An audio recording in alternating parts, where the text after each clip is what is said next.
오늘 히브리서 10장 26절 이하의 말씀은 우리를 다시 한번 긴장케 합니다.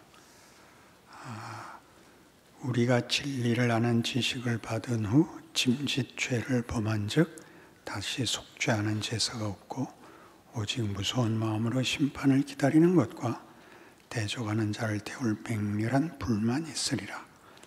모세의 법을 폐한 자도 두세 증인으로 말미암아 불쌍히 여김을 받지 못하고 죽었거든.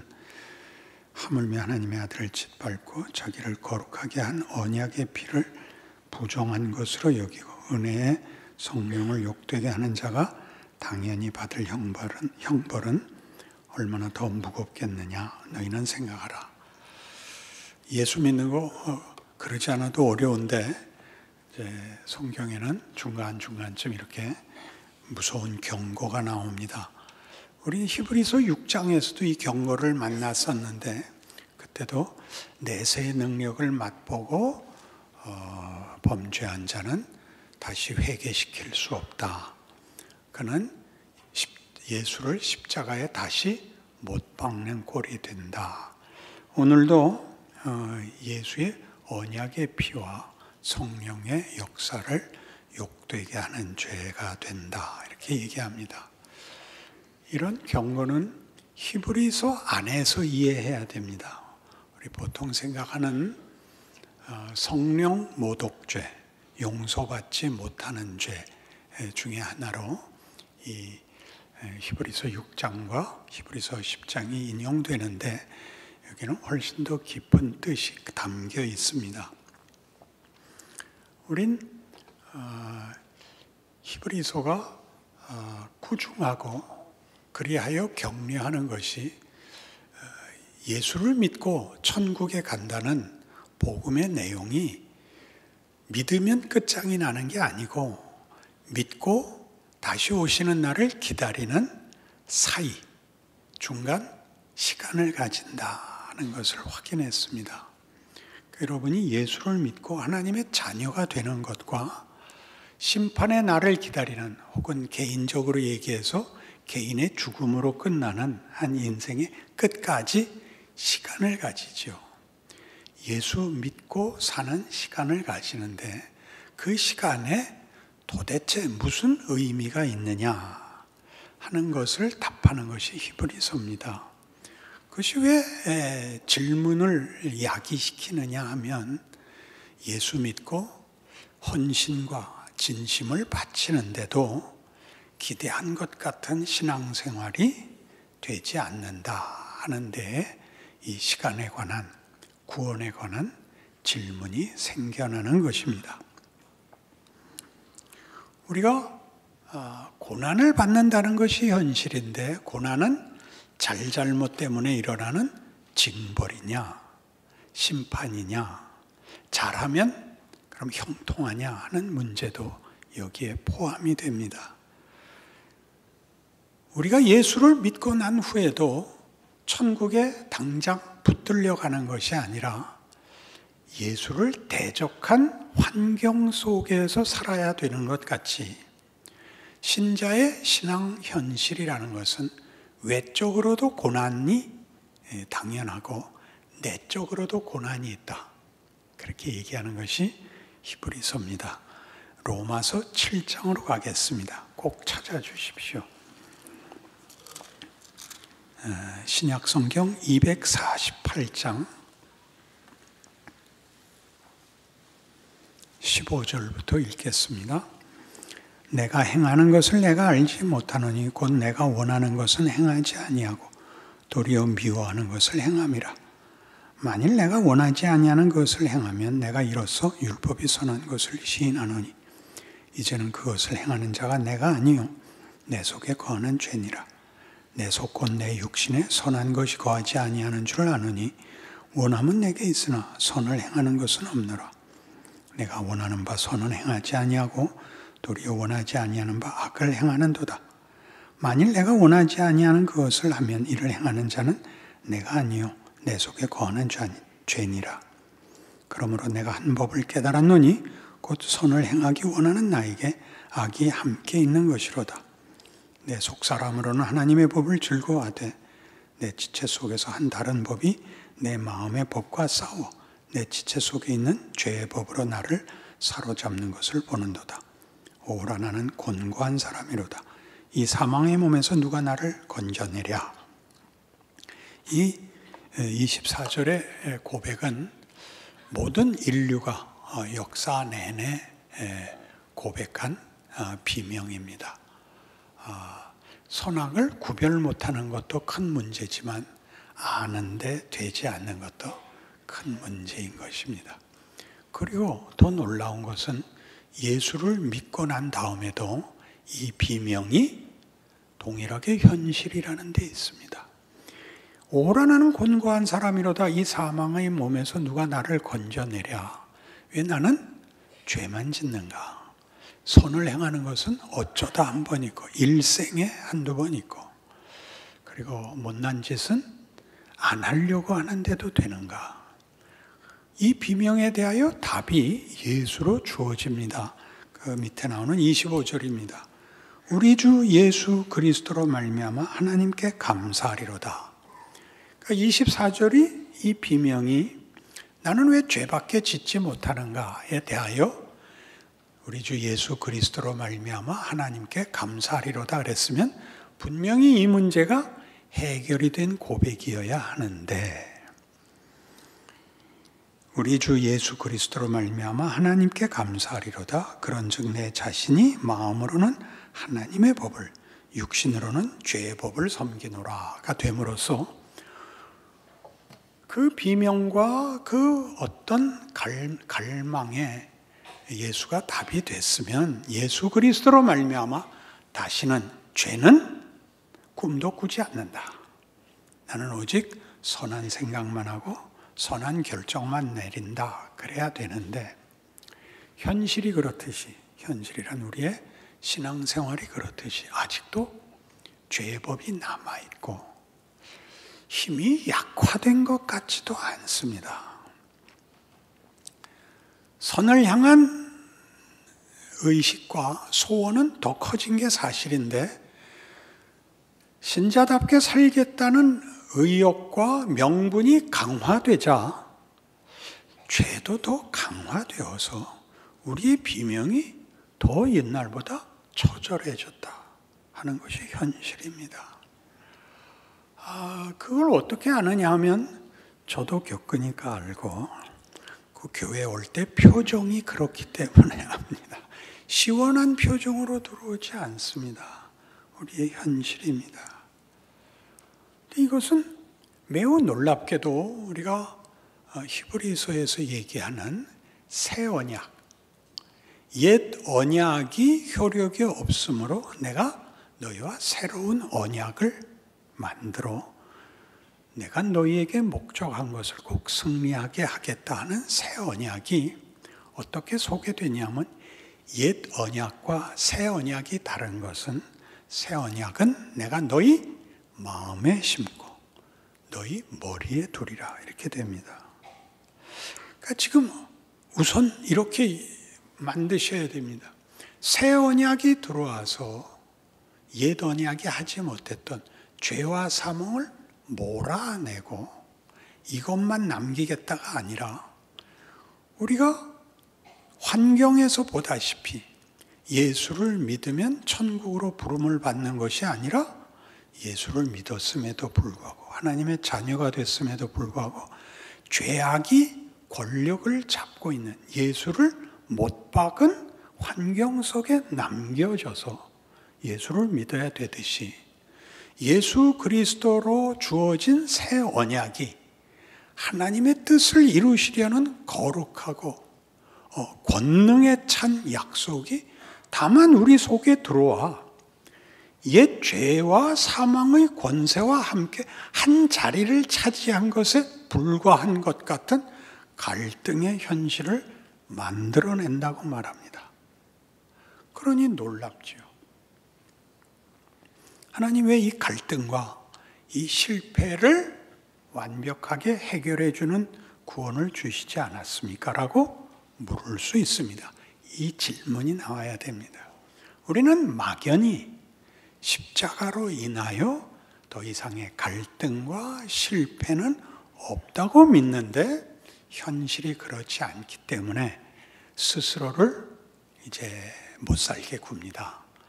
회개하고 회개하고 회개하고 회개하고 울고 금식하고 자학하고 해서 어떻게 해서든지 죄를, 그 기회를, 그 선택을 우리 생각에서 몰아내려고 하는데 성경은 그렇게 얘기하지 않고 괜찮다. 생명의 성령의 법이 이길 거다. 이렇게만 얘기를 합니다. 8장 1절. 그러므로 이제 그리스도 예수 안에 있는 자에게는 결코 정죄함이 없나니 이는 그리스도 예수 안에 있는 생명의 성령의 법이 죄와 사망의 법에서 너를 해방하였음이라 그럽니다. 그러니까 죄를 안 진다고요? 아니요. 생명과 사랑의 법이 들어와서 죄와 사망의 법이 몰고 갔던 운명, 궁극적 결과를 이길 것이다.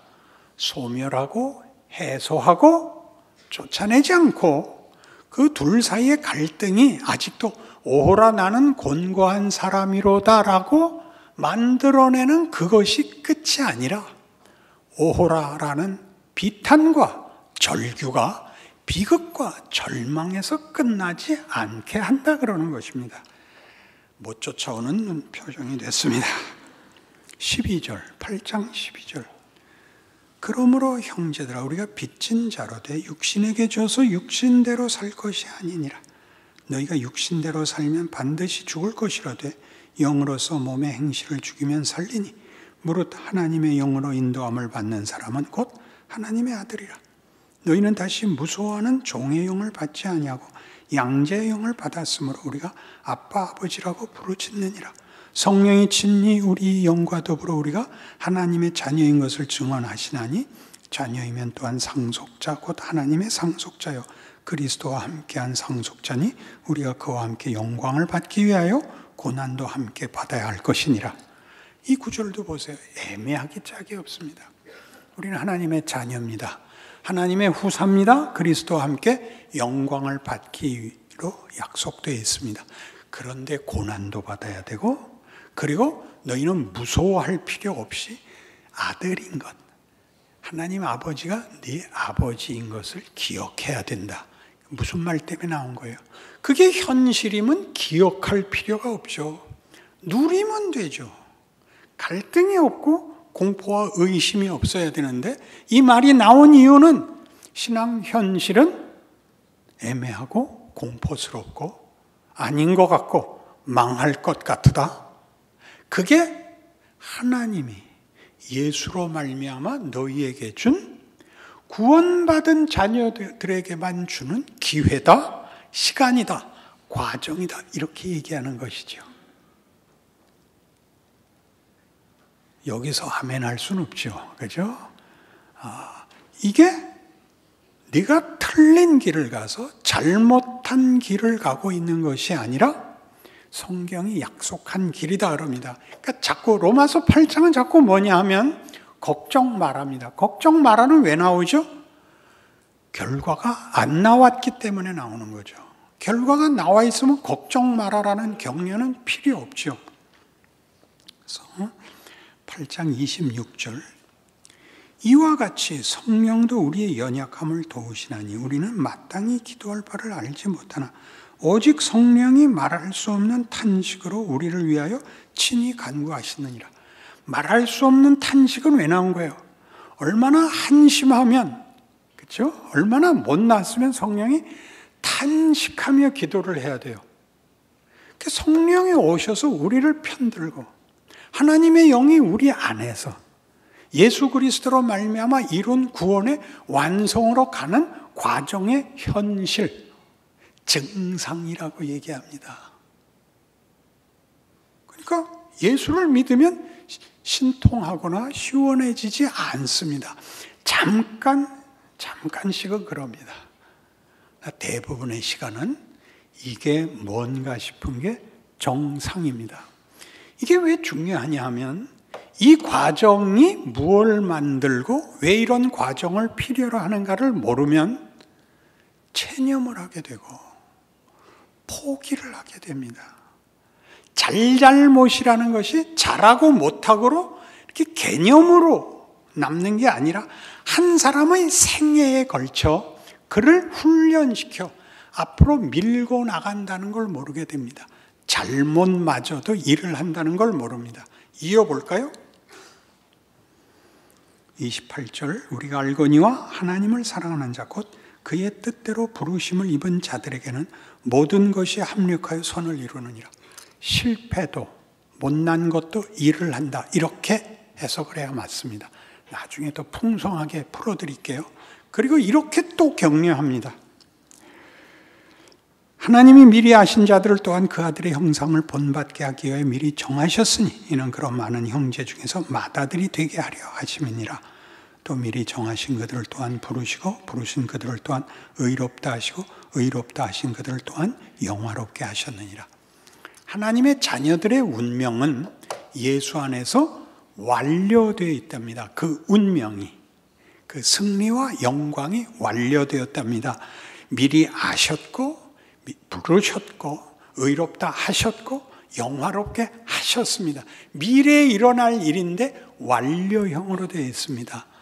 선지적 완료라고 말합니다. 선지적 완료.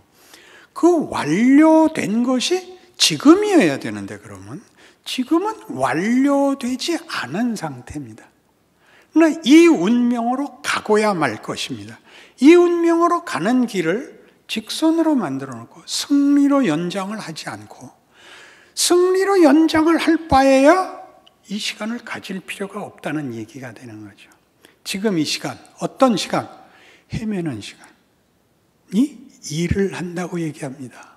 그래서 우리 보고 우리의 신앙 현실에서 여러분의 인생의 도중에서 일어나는 모든 일들에 대하여 더 적극적인 이해와 생각을 가져라. 이렇게 얘기하는 겁니다. 뭐에 대해서까지? 실패까지도. 또 가보죠. 얼마나 이 격려를 열심히 하는가 보십시오. 31절. 그런즉 이 일에 대하여 우리가 무슨 말을 하리요? 만일 하나님이 우리를 위하시면 누가 우리를 대적하리요? 자기 아들을 아끼지 아니하시고 우리 모든 사람을 위하여 내주시니가 어찌 그 아들과 함께 모든 것을 우리에게 주시지 아니하겠느냐? 누가 능히 하나님께서 택하신 자들을 고발하리요? 의롭다 하신 이는 하나님이시니 누가 정죄하리요? 죽으실 뿐 아니라 다시 살아나신 이는 그리스도 예수시니 그는 하나님 우편에 계신 자요 우리를 위하여 간구하시는 자시니라. 우리 위하여 십자가 지셨을 뿐만 아니라 그렇게 구해낸 우리를 위하여 지금 하늘 보좌 우편에서 기도하고 계신 분이고 예수가 그렇게 그 예수를 보내시니가 우리 아버지시고 이런 얘기를 왜 계속하고 있을까요? 지금 이 격려가 필요하니까. 그러니까 우리의 현실로는 우린 아닌가 보다라는 자신에 대해서 자신이 없거든요. 이건 예수 믿는 게 아니다. 이건 아니다. 그럴 때 하는 겁니다. 너는 그걸로 끝나지 않는다. 그걸로 망하지 않는다. 이것이 끝이 아니다. 이렇게 얘기하죠. 그래서 뒤는 여러분 좋아하시는 이겁니다. 누가 우리를 그리스도의 사랑에서 끊으리요? 환난이나 곤고나 박해나 기근이나 적신이나 위험이나 칼이랴. 기록된 바 우리가 종일 주를 위하여 죽임을 당하게 되며 도살을 당할 양같이 여김을 받았나이다 함과 같으니라. 그러나 이 모든 일에 우리를 사랑하시는 이로 말미암아 우리가 넉넉히 이기느니라. 36절은 뭐냐 하면 하나님의 자녀가 되었음에도 불구하고 편한 인생이 없고 마음에 확신이 없다. 그런 얘기입니다. 도살할 양같이 오늘 죽어버릴까 내일 죽어버릴까 그런 생각이 드는 것이 이 과정에서 일어나는 당연한 현상 중에 하나랍니다. 그래서 이렇게 말하죠. 38절. 내가 확신하노니 사망이나 생명이나 천사들이나 권세자들이나 현재일이나 장래일이나 능력이나 높음이나 기품이나 다른 어떤 피조물이라도 우리를 우리 주 그리스도 예수 안에 있는 하나님의 사랑에서 끊을 수 없으리라. 이렇게 됩니다. 여러분 어디까지 내려가 보셨습니까? 더 이상 희망이 없는 나락에 더 이상 타협할 수 없는 원망에, 분노에, 절망에, 비참함에, 부끄러움에 내려가 보셨습니까? 거기다 대고 하는 얘기입니다. 왜 이런 일을 하나님은 우리에게 요구할까요? 예수께서 우리를 구원하러 오셔서 우리를 부르신 제자도는 이렇게 되어 있습니다. 다 외우실 테니까 대표로 외우죠. 마태복음 16장 24절, 아무든지 나를 따르려거든 자기를 부인하고 자기 십자가를 지고 나를 쫓을지니라입니다. 우린 지극하게 외웁니다. 그 뜻은 모르고 지극함, 진심과 열심으로만 받아들입니다. 자기를 부인하라는 건 네 이해와 능력 밖에까지 쫓아와야 된답니다. 하나님이 하시겠다고 하는 것, 우리로서는 납득이 가지 않습니다. 십자가를 지고, 십자가를 진다는 건 시간과 공간과 경우를 육체로 따라오라는 것입니다. 예수께서 오셔서 뭘 하고 가셨죠? 문둥병을 고치고 죽은 자를 살리고 오병이어의 기적을 베풀며 바다를 잠잠케 하시니가 십자가에 죽으십니다. 그게 하나님이 일하시는 방법이요. 우리를 부르신 복된 기회랍니다. 구원 얻을 만한 이름을 예수의 다른 이름으로 주지 않았다라는 사도행전 4장 12절의 고백은 우리 보고 예수가 십자가를 져서 우리의 구원을 이루었듯이 우리가 받은 구원이 우리 인생의 이런 말 못할 모든 극한적 정황을 거쳐서 완성되도록 되어 있다고 요구하고 있습니다. 어딜 가야 되죠? 우리의 실력이 올라가야 됩니다. 기꺼이 우리가 하나님의 부르심에 응답해야 되는 겁니다. 잘잘못이라는 것이 잘하고 못하고의 문제가 아니라 그 매 경우마다 후회가 따라옵니다. 왜냐하면 잘못하고 벌받아 죽지 않고 잘못하고도 살아났기 때문에 부끄럽고 민망합니다. 생각을 하게 되죠.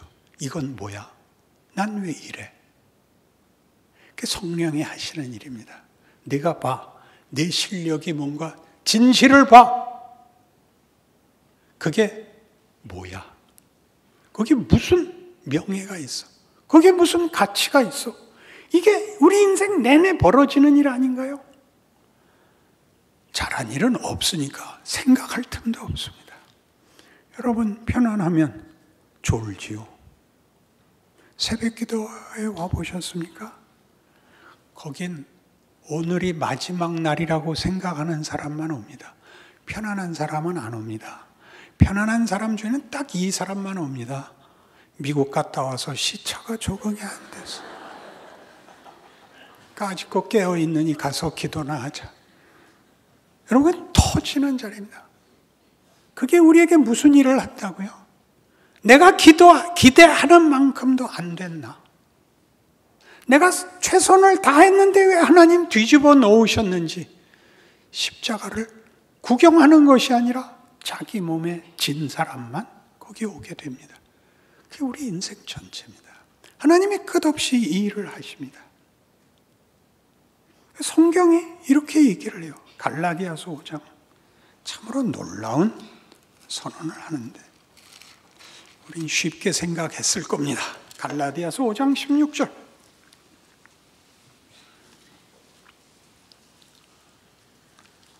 갈라디아서 5장 16절. 내가 이르노니 너희는 성령을 따라 행하라. 그리하면 육체의 욕심을 이루지 아니하리라. 육체의 소욕은 성령을 거스르고 성령은 육체를 거스르나니 이 둘이 서로 대적하므로 너희가 원하는 것을 하지 못하게 하려 함이니라. 현실이죠. 여러분 좋은 생각하면 그거 하나만, 선택의 여지가 없이 그거 하나만 할 수 있습니까? 꼭 따라 들어오죠. 그 따라 들어오는 시험 중에 무서운 시험이 하나 있습니다. 잘난 척하지 마. 가만히 있어. 그래서 우리는 아무것도 안 합니다. 그러니까 왜 했어? 우린 선한 일을 선택하기도 어려운데 선택해서 하면 마지막 딴죽을 딱 걸죠. 네가 뭐라고 나서. 교회에선 나서야 돼요. 좋은 일로는 아멘도 하시고 뭔데 유난을 떨어? 그래서 우리는 아무것도 안 하고 있죠. 그렇죠? 죄나 안 짓고 있으면 답니다. 그래서 교회 공동체가 감사와 기쁨이 없습니다. 여러분 꾸짖으려고 그러지 않습니다. 한국 교회가 지금 왜 전부 겁을 먹고 있는지가 여기에 있습니다. 우리는 성령을 따라 행해야 하는 일을 시도를 못하게 시험받고 있습니다. 여러분, 위대하게는 못합니다. 훌륭하게도 못합니다. 여러분은 가장 작은 것 하나를 하십시오. 뭐가 있을까 생각하셔야 됩니다. 그리고 사사건건 우리의 모든 생각에는 이 둘의 충돌이 있습니다. 그걸 여러분이 자발성을 가지고 내가 주를 따르겠습니다. 여기서 선을 행하겠습니다. 라는 이 자발성, 이 실력이 생기기를 바라는 것이 하나님이 우리에게 주신 기회입니다. 그러니까 예수님의 생애를 보십시오. 그가 그 모든 권능을 가지고도 겟세마네에서 이렇게 기도하는 겁니다. 아버지여 할만하시거든 이 잔을 내게서 비켜주옵소서. 그건 정직한 기도입니다. 그러나 그는 자신이 원하여 아버지의 뜻을 쫓습니다. 베드로가 말고의 귀를 베자 이렇게 얘기하죠. 지금 내가 아버지께 구하면 12개의 군대를 보낼 수 있다. 12개의 사단, 병력을 보낼 수 있다. 그러나 그렇게 하면 아버지의 뜻이 어떻게 되겠느냐? 그러니까 아버지의 뜻이 이겁니다. 십자가로 구원이요. 십자가로 그리스도의 피로 값주고 사서 지금 채우는 이 일. 뭘 채우죠? 뭘 채우죠? 탕자의 비유입니다. 우리는 탕자의 비유가 이 방탕한 아들이 회개하고 돌아온 걸로 보통 결론이 되었기 때문에 부흥시대엔 거기까지 왔죠. 이제야 큰아들 얘기가 등장하곤 했습니다. 큰아들은 왜 등장할까요? 작은 아들은 이 비유 속에서는 거지가 돌아오는 것이 아니요. 아버지에게 내침을 방해해서 방황하다가 돌아오는 것도 아니요. 아들로서 나가는 겁니다. 아들로서. 나가 있는 동안도 그는 아들입니다. 왜냐하면 아버지가 내 아들이 돌아왔다거든요. 돌아왔으니 아들을 회복시켜 준 바가 아닙니다. 그건 아들이 한 고백입니다. 나는 아버지의 아들이라는 이름을 감당할 수 없으니 품꾼의 하나를 여겨 주십시오. 아버지가 뭐라 그런다고요? 무슨 소리냐? 얘들아, 목욕시켜라, 옷 갈아입혀라, 가락지 끼워라, 송아지 잡아라. 그렇게 됐죠. 큰아들이 뭐라고 화를 냈어요? 아버지의 재산을 가서 다 탕진한 놈을 위해서 송아지를 잡습니까? 나는 아버지의 말을 어긴 적이 없는데 나는 왜 염소 새끼 하나 안 줍니까? 넌 네가 맡은 일, 네가 지금 하고 있는 일이 얼마나 굉장한지 모르겠느냐? 이 비유의 중요한 대조입니다. 너는 내 아들 교육을 받고 있지 않냐? 네가 아무것도 아니라고 생각한 그 일이 뭔지 아냐? 창조 세계를 나와 다스리고 있는 일이란다. 욥기가 그랬지 않았나요? 욥은 억울하게 고난을 당하고 친구들은 와서 네가 범죄해서 벌을 받는 것이니 회개해라. 아니다, 난 그건 모르겠다. 하나님, 왜 이런 일이 생겼는지 와서 설명해 주십시오. 하나님이 나중에 등장하시죠. 뭘 보이세요? 창조 세계를 보입니다. 나는 창조의 하나님이다. 인과 유의 영역을 벗어난다. 너는 네가 억울하다고 나한테 항의하느냐? 네가 억울한 바로 그 원칙. 무에서 유를 만들고 죽은 자를 살리는 창조의 세계에 내가 너를 부르고 너를 요구한다는 건 모르겠느냐? 그래서 욥이 회개하죠. 뭐라고 회개합니까? 티끌과 재 가운데서죠. 최악의 경우도 하나님의 통치에 방해가 될 수 없습니다. 최악의 존재도 하나님의 영광을 가릴 수도 없고 외면될 수 없습니다. 최악의 조건이라도 하나님 영광 받으시는 하나님의 일을 하실 것입니다. 나는 내 조건, 내 자리에서 일어나겠습니다. 이 책임, 이 선택, 이 기회가 신앙생활인 것입니다. 여러분 하나의 씨름이 여러분 하나에 그치지 않고 여러분으로 인하여 세상에 빛이고 권능이고 기적이고 하나님의 임재가 되는 것입니다. 이때 아멘 안 하는 사람은 다른 교회 가십시오. 기도하십시다. 하나님 아버지, 히브리서의 꾸중은 꾸중이 아니라 놀라운 하나님의 요구입니다. 우리를 향한 뜻입니다. 너는 그 정도가 아니다. 너는 귀한 나의 자녀다. 너는 나와 함께 통치하며 나의 영광을 물려받아야 된다. 그렇게 우리의 생애와 우리의 조건을 하나님의 크신 권능 아래서 받아들이게 하옵소서. 거기서 이기게 하옵소서. 거기서 승리하게 하옵소서. 감사와 기쁨이 우리 것이 되게 하여 주옵소서. 예수님 이름으로 기도합니다. 아멘.